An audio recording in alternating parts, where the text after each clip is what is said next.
Olá, bem-vindos a mais uma conversa com o especialista. Estamos aqui hoje com o Dr. Fernando Bianchini, que é médico do esporte. O Fernando ele tem residência pela Universidade Federal de São Paulo, em medicina esportiva, tem fellow e mestrado em cardiologia do esporte pela Universidade de Pádua, na Itália, é doutorando pela Unicamp e ex-presidente da Sociedade Paulista de Medicina Desportiva, a SPAND, entre 2016 e 2018. Primeiramente, Fernando, bem-vindo, obrigado pela sua disponibilidade. E a ideia aqui com você é estar discutindo a respeito da prática de atividade física nos pacientes com insuficiência cardíaca. Então, primeiramente, bem-vindo e obrigado aí por estar aqui com a gente. Eu que agradeço, João. Boa noite a todos. Eu agradeço aí o convite, mais uma vez, a gente poder conversar sobre esse tema também muito instigante, que eu acho que a gente ainda tem muito a fazer pela nossa população. Ótimo. Bom, e isso é um tema que quando a gente fala, né, em insuficiência cardíaca, a gente está pensando em pessoas normalmente com baixa capacidade física e começa a falar em esporte, né? É uma coisa que às vezes não soa normal para muitas pessoas, né? Mas lembrar que a gente tem atualmente protocolos, inclusive para pessoas transplantadas, né? Ou seja, para pessoas que estão em UTI, ou seja, no fundo a atividade física ela é benéfica para qualquer pessoa, independente de qualquer condição de saúde, para a grande maioria das pessoas, mas é talvez até mais importante para essas pessoas que têm um coração que já tem um limite menor e que talvez a gente tenha que preservar mais esse limite, né? Então, a ideia aqui é discutir bem a respeito dessa questão da prática de atividade física, né? Em como que a gente vai guiar isso daí, né? A gente vai ter um outro conteúdo depois falando sobre a insuficiência cardíaca, não a atividade física, e aí é uma discussão à parte, a gente não vai entrar tanto nesse detalhe aqui agora, né? Então, a primeira coisa que eu queria te perguntar é que tipo de benefícios que o paciente com insuficiência cardíaca vai ter com a prática de atividade física? É realmente um tema muito importante, João, porque a gente sabe hoje que o tratamento não só da insuficiência cardíaca, né? Porque quando a gente fala de insuficiência cardíaca, a gente está falando de um diagnóstico sindrômico, né? Onde muitas doenças podem ter como doença final a insuficiência cardíaca, né? Então, uma pessoa que teve um infarto extenso, muito importante, ela pode ter uma insuficiência cardíaca. Uma pessoa que tem um diagnóstico de cardiomiopatia dilatada ou hipertrófica pode também gerar esse diagnóstico final, né, esse diagnóstico sindrômico final. Ele acaba sendo o final de muitas cardiopatias que, se avançam, geram esse quadro de insuficiência cardíaca, que nada mais é do que a incapacidade do coração em bombear o sangue, que essa é a grande função do coração, né? E como que a atividade física entra nisso, né?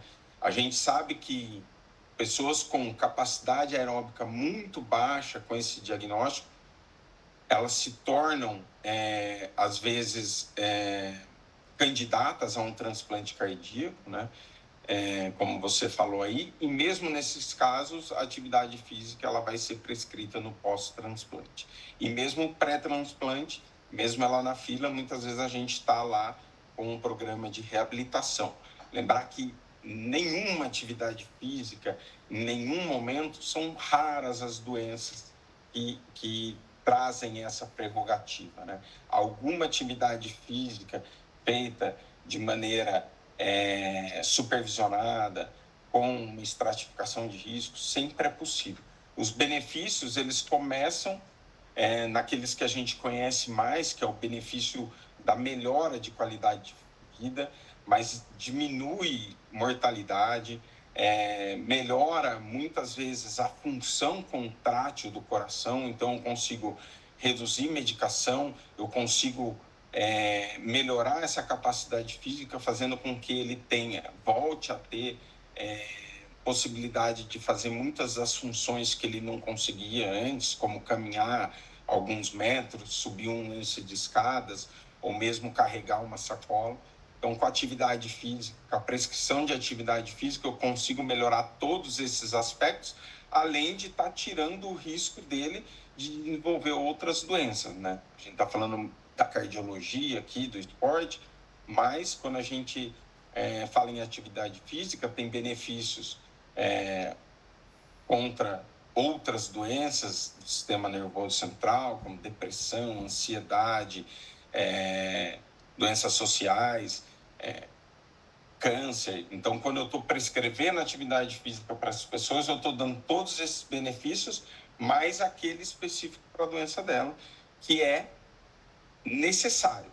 Então, se você tem um diagnóstico desse e seu médico não te encaminhou, não te prescreveu um programa de reabilitação, seja ele supervisionado ou não, tá faltando alguma coisa. Então, você tem que correr atrás, tem que conversar com ele, sentar lá, fazer ele gastar um tempinho para questionar por que não. Né? Muitas vezes, lá no passado, a pessoa infartava, a gente dava 40 dias de molho para ela, vai ficar 40 dias deitada sem fazer nada. Hoje, a reabilitação é precoce, ela começa, como você falou, João, na UTI já. Então, atividade física, prescrição de atividade física faz parte do tratamento de todas essas doenças que podem levar à insuficiência cardíaca e para quem já tem o diagnóstico estabelecido. Ótimo. Bom, ainda que na maior parte das vezes a atividade física ela seja benéfica, ou seja, ela tem um benefício maior do que os eventuais riscos, né? Esses riscos não devem ser ignorados, especialmente num paciente com insuficiência cardíaca, né? Quando que um paciente com o diagnóstico de insuficiência cardíaca, ele não deve se afastar das atividades físicas, mesmo que seja temporariamente, né? Muitas vezes você vai ter algumas condições que, olha, não, aqui você não deve fazer atividade física, pode ser que com tratamento isso possa ser mudado, né? Primeira coisa é uma avaliação clínica para ver se clinicamente ele está estável, né? A gente não costuma, quando a gente está falando de insuficiência cardíaca, a gente classifica essa insuficiência cardíaca em 4 classes, né, de incapacidade. Classe 1, onde ele tem uma leve limitação, classe 2 um pouquinho maior, mas ainda consegue fazer, e a 3 e 4 são grandes limitações. Se o paciente está em classe 3 e 4, você tem que estabilizá-lo clinicamente antes, com medicação, otimizar a medicação, para poder prescrever atividade física. Então, tem algumas contraindicações, a grande maioria são temporárias, como você falou, são poucas situações que fazem a gente não prescrever nenhuma atividade física. Para isso, eu vou ter que fazer a estratificação de risco, que eu começo com essa avaliação clínica. Existem exames, como o ecocardiograma, que vai me dar a fração de ejeção, o teste cardiopulmonar, que vai me dar o VO2 e os limiares, onde eu vou estratificar essa pessoa e dizer até, olha, esse paciente é um paciente que merece fazer o que a gente chama de reabilitação supervisionada.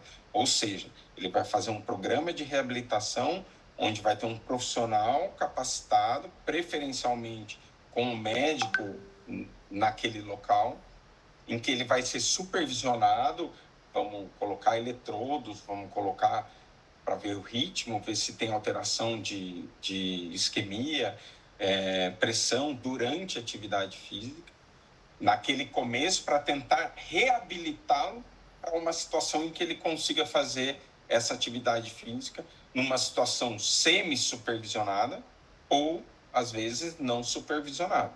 Então, a ideia da reabilitação cardíaca é exatamente essa. A pessoa não vai ficar fazendo, pelo menos esse é o desejo de quem está lá, não vai ficar fazendo a reabilitação para o resto da vida. Ele vai fazer por um período em que a gente vai pegar ele num ponto e vai tentar devolvê-lo num ponto melhor, onde ele consiga fazer algo menos supervisionado. Nem sempre a gente consegue, pela insegurança do paciente, às vezes pelo quadro grave da doença, a progressão da doença, mas a gente tem que fazer essa avaliação para ver qual é o risco daquela pessoa.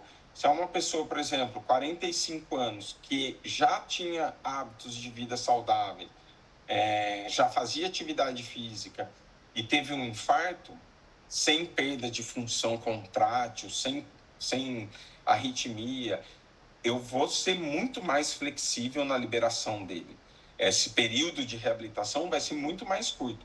Agora, se é um paciente que teve um infarto grave, uma discinesia, uma fração de ejeção rebaixada, ou seja, o coração não está conseguindo ejetar o sangue suficiente, tem arritmias, esse cara eu vou ter que ter muito mais cuidado e um período de reabilitação um pouco mais cuidadoso até conseguir fazer ele, quem sabe, sair ali debaixo das asas da reabilitação. Ótimo. Bom, quando você pega a cardiologia, a especialidade médica da cardiologia, né, até recentemente a atividade física era uma coisa muito, vamos dizer, à parte ali, né? Quer dizer, a maioria dos cardiologistas não queriam se envolver muito com essa questão de atividade física, orientação de atividade física, né? Até a própria reabilitação cardíaca, existem vários estudos que mostram que a grande maioria dos pacientes que têm indicação de fazer reabilitação cardíaca não recebem uma prescrição para fazer a reabilitação, né? E mesmo para atividade física, muitas vezes o que a gente ouve é: olha, você precisa fazer atividade física. Agora, não se fala, quando você dá um remédio, né? Então, olha, você vai tomar esse remédio por tantos dias, em tal dose, por tanto tempo, se tiver esse efeito colateral, você tem que ligar ou você vai parar. Para atividade física, olha, vai fazer atividade física, não fala mais nada, né? E esse é talvez um dos papéis do médico do esporte, especialmente aí de você, dos cardiologistas do esporte, né? Tem médico a cardiologia no esporte. Se a gente for pegar, então, as orientações da OMS para atividade física, a recomendação é que você faça pelo menos 150 minutos de atividade física por semana, 30 minutos em média por dia, né? Ou seja, né? Dividido na maioria dos dias da semana, né? E pelo menos 2 dias de atividade resistida, ou seja, atividades para fortalecimento por semana. Essa recomendação também é válida para o paciente com insuficiência cardíaca ou você vai fazer uma prescrição mais individualizada? Antes de responder, João, eu vou fazer uma reflexão sobre o que você falou, né? Porque o projeto que você me convidou para entrar da medicina de excelência vem exatamente por causa disso, né? Hoje a medicina ela é muito vem sendo muito sucateada. As pessoas acham que fazer exame complementar é mais importante do que a conversa com o seu médico, né? O exame físico, conhecer as limitações, o porquê que ele não está seguindo a sua prescrição. Então, isso tudo é muito importante, né? A gente não consegue fazer tudo isso numa consulta de 15 minutos. Você não consegue conhecer seu paciente a ponto de saber o porquê que ele não está seguindo suas recomendações. Que muitas vezes não está, você deu a recomendação para ele fazer atividade física. Eu digo hoje que qualquer médico, qualquer especialidade, João, se ele não fala sobre hábitos de vida saudáveis e atividade física na consulta, ele não está fazendo assistência por completo, porque a gente sabe que a gama de benefícios da atividade física vai muito além do que só o coração, né? Então, é necessário que a gente faça, mas não dá para fazer, infelizmente, na medicina do que a gente chama, pelo menos aqui em Campinas, a gente chama do cara crachá, né? O cara vem, você já está com a sua formulinha lá, Ctrl+C, Ctrl+V no computador e passa a mesma coisa para todo mundo. Você tem que conhecer seu paciente, você tem que tornar o problema dele o seu problema para conseguir tentar ajudar, né? Em relação esqueci a pergunta. A prescrição de exercícios, né? A prescrição da OMS. É isso que a gente quer fazer o paciente chegar. Lembrar que essa orientação da OMS é o mínimo necessário, né? Para você ter benefícios da atividade física e conseguir melhorar sua aptidão.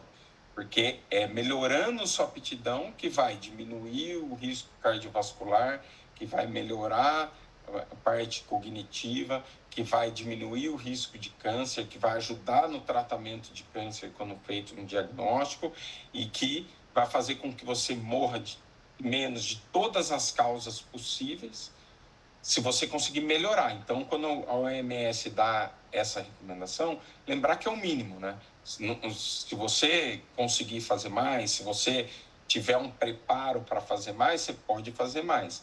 E para o paciente com insuficiência cardíaca, muitas vezes a gente não vai conseguir começar com aquilo, né? Com esse mínimo de 150 minutos, fazer musculação e atividade aeróbica. Muitas vezes a gente vai ter que lançar mão de alguns recursos que não vão fazer ele completar essa lista de necessidades, mas que com o passar do tempo, como eu falei, a gente vai tentar reabilitá-lo de uma situação em que ele não consegue fazer isso para uma situação que ele consiga fazer isso e, quem sabe, até mais. Ótimo. Bom, para quem não consegue chegar nessas recomendações, a ideia é que faça o máximo possível dentro das capacidades individuais aí, né? Sempre tentando, levando o princípio da sobrecarga, né? O nosso organismo, ele só melhora se a gente exige um pouco a mais dele. Daí, a hora que ele melhora, ele faz o que a gente chama de supercompensação e te devolve para um ponto um pouco melhor do que onde você estava. E se você fizer isso repetidas vezes, no intervalo de tempo adequado, você vai ter uma melhora de todo o seu desempenho. Força, capacidade aeróbica, capacidade anaeróbica, enzimas necessárias para todo esse processo. Então, você tem que fazer sempre, por isso que tem que ter um profissional na maioria das vezes. Você não consegue treinar sozinho, porque você não sabe em que momento dar o outro estímulo, quanto tem que ser aquele estímulo, a intensidade ou não, qual é o volume. Então, quando a gente fala de prescrição de atividade física, tem a prescrição do médico. Os profissionais de educação física brigam um pouco com a gente quando eu falo que eu prescrevo atividade física. Eu prescrevo limites da atividade física. Agora, quem vai fazer a prescrição do treino, quem vai saber que carga dá, quando dá o próximo estímulo, qual a intensidade, volume, como somar isso, como periodizar esse treino, esse é o papel do profissional de educação física. Então, nós dois prescrevemos atividade física. Eu de uma forma, ele de outra. Mas a prescrição tem que ter dose, tem que ter dose, tem que ter intervalo, tem que ter tudo isso para dar certo. Ótimo. Bom, quando a gente pensa no tratamento da insuficiência cardíaca nos estágios iniciais, basicamente está falando em mudanças de estilo de vida, né? E aí, obviamente, a atividade física entra disso, né? entra dentro disso. Agora, com o avanço das doenças ou com a piora da insuficiência, muitas vezes a gente vai lançar mão de outras formas de tratamento, incluindo aí medicamentos específicos, eventualmente marca-passo ou até mesmo o transplante cardíaco, como você falou previamente, né? Um dos medicamentos que são mais utilizados na insuficiência cardíaca são os beta-bloqueadores, né? Eu queria que você me falasse um pouco o que são essas medicações e de que forma que eles influenciam na prática de atividade física ou na prescrição de exercícios.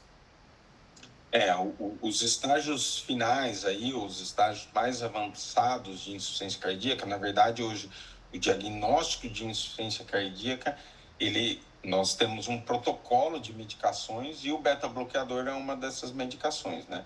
A grande função do beta-bloqueador é diminuir a frequência cardíaca, né? E assim fazer com que ele melhore a função. Então, quando a gente diminui a frequência cardíaca, eu diminuo um pouquinho a sobrecarga no coração e faço com que ele consiga se contrair de uma forma um pouco melhor, né? É uma das medicações que a gente sabe que, além da melhora de sintomas, a gente tem algumas medicações da insuficiência cardíaca que são usadas só para alívio de sintomas. Mas a gente tem algumas medicações que a gente sabe que, além de aliviar sintomas, elas melhoram a sobrevida do paciente. Então, morre-se menos fazendo uso dessas medicações. E o beta-bloqueador é um deles, então a gente acaba usando, se não tiver uma contraindicação, se a pessoa já não tiver uma frequência cardíaca muito baixa e não tolerar o beta-bloqueador normalmente é uma medicação aí, que vai em toda a prescrição desse diagnóstico. E o que ele faz? Como eu falei, ele reduz sua frequência cardíaca, não só em repouso, mas ele diminui o quanto que a frequência cardíaca aumenta durante a atividade física. Então, como a gente usa normalmente um dos parâmetros sendo a frequência cardíaca, é um pouco mais difícil usar a frequência cardíaca no paciente que tenha, que faça uso do beta-bloqueador. Para isso acontecer, a gente precisa que ele tome a medicação sempre no mesmo horário e que ele faça atividade física preferencialmente no momento em que ele veio fazer o teste comigo. Eu vou usar esse teste como parâmetro para prescrever atividade física. Porque muitas vezes, se ele faz o teste comigo de manhã, mas ele vai fazer a atividade dele no final da tarde, muitas vezes essa frequência não vai ser compatível com aquilo que a gente viu no teste. Então, como tem essas dificuldades técnicas, a gente acaba lançando mão de outros parâmetros para prescrever atividade física, como a percepção de esforço, que é uma percepção que ele mesmo dá durante o teste de esforço, né? Então, eu vou definir as fases de treinamento e ver qual foi a percepção de esforço em cada uma dessas fases. Além disso, a intensidade que eu usei, né? Então, se eu estou numa esteira, eu vou colocar ele para treinar numa esteira. Se eu tenho uma bicicleta para treinar ele, eu vou fazer o teste na bicicleta e vou colocar aquelas intensidades que eu encontrei, deixando um pouco de lado a frequência cardíaca. Agora, se é um paciente em reabilitação, que a gente sabe o horário que ele vai fazer a reabilitação, a gente sabe, confirma com ele para tomar a medicação sempre no mesmo horário, daí eu consigo usar a frequência cardíaca, mesmo que diminuída. Então, muitas vezes o paciente vai fazer um teste máximo e a frequência não vai subir tanto quanto sobe num paciente que não faz uso dessa medicação. Ótimo. E o marca-passo? Marca-passo, quando que você usa o marca-passo na insuficiência cardíaca e de que forma que isso vai influenciar a atividade física? Na maioria das vezes, na insuficiência cardíaca, a gente acaba usando mais o CDI, né, que ele faz o papel do marca-passo. CDI é a sigla de desfibrilador implantável, cardiodesfibrilador implantável, que é um aparelhinho que é muito parecido com o marca-passo, vai subcutâneo e os cabos vão lá para o coração. A diferença entre um e o outro, o CDI ele consegue também marcar o ritmo, que é o que faz o marca-passo. Então, o marca-passo a gente usa muitas vezes para quem tem uma arritmia bradicárdica. O coração está muito lento e por estar muito lento pode gerar desconforto e aumentar o risco de morte. Então, a gente usa ele para, normalmente, manter um ritmo mínimo necessário.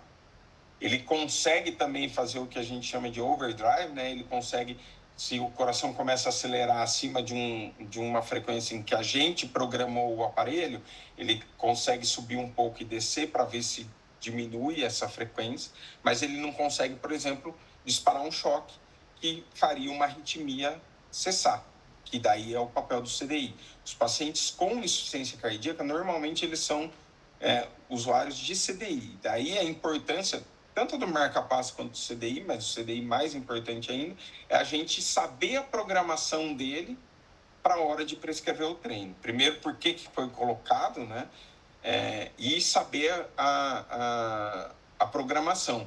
Por exemplo, se um CDI está lá, ou se o marca-passo está para fazer essa tentativa de fazer um controle aumentando a frequência a partir de uma frequência de 170, eu não vou levar o teste numa frequência acima de 170 e nem vou prescrever atividade física nessa frequência, porque senão ele vai ter uma intervenção do marca-passo, que às vezes é só um aceleramento da frequência, mas ele pode ter um choque inapropriado, porque ele está fazendo uma atividade física que exige uma frequência muito alta, o CDI vai identificar aquilo como uma frequência muito alta, eu programei, o arritmologista dele programou para barrar aquilo, ele vai tentar barrar.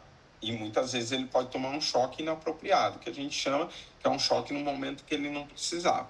Então, a gente tem que conhecer a programação. Normalmente, quando encaminham para a gente, já encaminham com a programação. Aqui em Campinas eu tenho uma facilidade um pouco maior em saber essas programações, mas o ideal é que a gente saiba disso, né? Lembrar que tanto o marca-passos modernos agora, eles não só eles dão um estímulo, como eles sentem o estímulo, né? Então, eles têm a função sense. Então, se o paciente está precisando que aumente a frequência, ele consegue fazer esse aumento também. Não é uma frequência fixa que ele vai ficar, para quando fizer atividade física, conseguir ter essa melhora do desempenho cardíaco através do aumento da frequência. Então, a gente tem que, basicamente, conhecer programação, João, mas não muda muito assim na hora de prescrever, não. Bom, basicamente do que você fala mostra que essas pessoas têm uma indicação, por mais que tenham uma insuficiência cardíaca mais grave, muitas vezes elas vão continuar tendo a indicação de fazer exercício, tanto para a qualidade de vida como para a melhora da qualidade do coração, né? Exatamente. Tá. É o que eu falo. Se tem um diagnóstico e não está fazendo, tem alguém errando. Eu acho bom conversar com o médico assistente. Muitas vezes é difícil, muitas vezes não tem local apropriado para fazer. Campinas mesmo é um polo da medicina. Tem 3 grandes universidades de medicina aqui e a gente tem muito poucos locais que fazem reabilitação cardíaca. Infelizmente, no SUS, a gente não tem nenhum local. Pasmo, mas não tem. Vamos lá. Bom, e por fim, muitas vezes as pessoas enxergam o transplante cardíaco como um tratamento assim de fim de linha, né? Tanto transplante cardíaco como atualmente, até queria que você me falasse um pouco como é que está isso no Brasil, dos corações artificiais, né? E muitos acabam até falando, não, mas pô, ele está muito fraco, tá? Não vai para o transplante cardíaco, aceita de alguma forma a evolução da doença, né? Mas as pessoas entendem isso como aquela coisa, ó, é o final da linha, né? Só que hoje a gente tem até eventos esportivos que são dedicados a pessoas que têm um transplante, ou seja, tem as Olimpíadas dos transplantados, né? E aí esportes competitivos em uma pessoa com transplante cardíaco ou com coração artificial, por exemplo. O que você tem para dizer sobre isso? Na verdade, assim, a seleção de paciente transplantado, ela já é, por si só, muito rígida, né? A gente não coloca na fila de transplante uma pessoa que tenha alguma brevidade de sobrevida muito grande. Então, as pessoas que vão para a fila de transplante, exatamente porque é um procedimento muito caro, difícil, porque você precisa de um órgão doador, de uma pessoa doadora. Então, a seleção do paciente transplantado, ela já é reservada, não é todo mundo que vai para o transplante. Além disso, as técnicas melhoraram muito, né? As medicações pós-transplante, as técnicas de transplante melhoraram muito e a gente consegue entregar um paciente, muitas vezes, apesar do transplante, com capacidades parecidas de uma população normal. Então, não me surpreende, não é todo mundo que vai conseguir fazer uma atividade física de alta intensidade para ter uns jogos de transplantado, mas todo mundo vai conseguir fazer alguma coisa. Mas, assim, é um exemplo, querendo ou não, é um exemplo de que o transplante não é uma medida de última linha, porque a gente deixa por último exatamente pela dificuldade técnica, logística, valor financeiro e tudo mais. Mas muitas vezes a gente consegue, depois do transplante, a pessoa ter uma vida normal e conseguir aí desempenhar todas as funções que uma pessoa com a idade dela conseguiria. Ótimo. E o coração artificial? Eu diria que é uma realidade nova para o Brasil ainda. Assim. A gente já tem muito trabalho. Normalmente é uma situação que a gente deixa temporário, de um paciente em que o coração não consegue mais dar conta, mesmo com tratamento otimizado, e a gente vai tentar uma ponte até achar um coração transplantado. Mas ainda no Brasil não é uma situação que eu diria que a maioria pode ter acesso. Ainda é exclusivo a grandes centros, a grandes polos, e mesmo assim em pacientes muito bem selecionados. Ótimo.